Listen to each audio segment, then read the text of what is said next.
Assalamualaikum warahmatullahi wabarakatuh. Nama saya Debbie Lutfia Ramadhani dengan nomor NPM 3121025.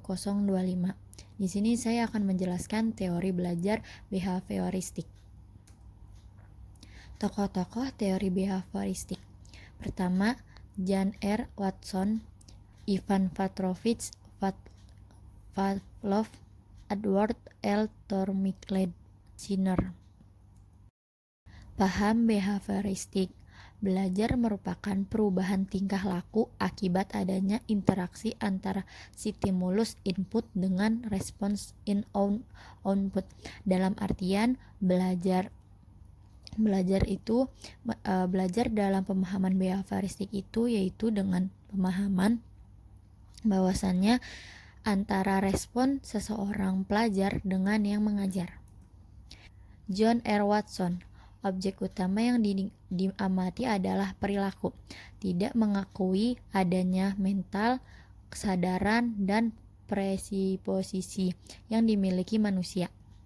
Konsep belajar menurut Watson adalah memperbanyak refleks yang dibawa sejak lahir melalui conditioning. Conditioning merupakan suatu upaya untuk memperkuat ikatan S dan R dan memberikan perangsangan sehingga menimbulkan refleks atau perilaku. Jadi menurut John ini, konsep belajar menurut beliau yaitu dari sejak lahir itu sudah diperbanyak refleks atau gerak-gerak yang tanpa disadari sehingga rangsangan perilaku itu mudah dilakukan. Yang kedua, Ivan Petrovich Pavlov. Perilaku semua organisme, perilakunya terjadi secara refleks dan dibatasi oleh rangsangan yang sederhana dan bersifat mekanis. Model belajar Pavlov disebut juga sebagai belajar tanda-tanda, kode, dan sinyal, mempunyai arti terhadap apa yang diharapkan terjadinya perilaku sebagai hasil dari suatu pengalaman. Jadi menurut Pavlov ini, belajar yaitu menggunakan tanda atau kode dan sinyal. Contohnya seperti mengistilahkan suatu gambar atau suatu dengan gerakan. Yang ketiga, Edward L. Tourniquet. Yang pertama itu perilaku ditentukan secara refleks oleh stimulus yang ada di lingkungan dan bukan oleh perilaku yang tidak sadar. 3. Hukum utama dalam proses belajar yaitu hukum latihan, hukum pengaruh, dan hukum kesiapan. Latihan dapat menguatkan hubungan S sampai R. Kekuatan hubungan S hingga R dipengaruhi oleh tenaga dan layanan waktu latihan. Pengalaman yang memuaskan akan terjadi bila suatu unit perantara siap menggerakkan respon. Ada yang dipelajari terlebih dahulu akan mempengaruhi apa yang dipelajari kemudian. Jadi menurut Edward ini belajar dari pengalaman. Jadi apapun yang kita lakukan, kita mengingat suatu pengalaman yang di belakang. Yang terakhir, Skinner. Tingkah laku sepenuhnya ditentukan oleh stimulus, tidak ada faktor perantara lain. Respon yang dilakukan Skinner adalah respon kondisi atau respon operat, sedangkan stimulus adalah stimulus operat. Ada 3 syarat terjadi interaksi antar organisme dan lingkungannya.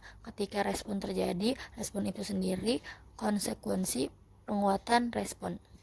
Jadi menurut Skinner, metode belajar ini menggunakan dengan tingkah laku sepenuhnya dengan 3 syarat, yaitu ketika respon terjadi, respon itu sendiri, dan konsekuensi penguatan respon.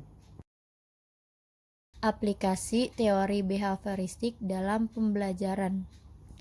Aliran ini menekankan pada terbentuknya perilaku yang tampak sebagai hasil belajar, mendukung siswa sebagai individu yang pasif. Unsur-unsur penting dalam behavioristik: hubungan SR, siswa pasif, perilaku sebagai hasil belajar yang tampak, pembentukan perilaku atau shaping dengan penetapan kondisi yang ketat, refreshment, dan hukuman.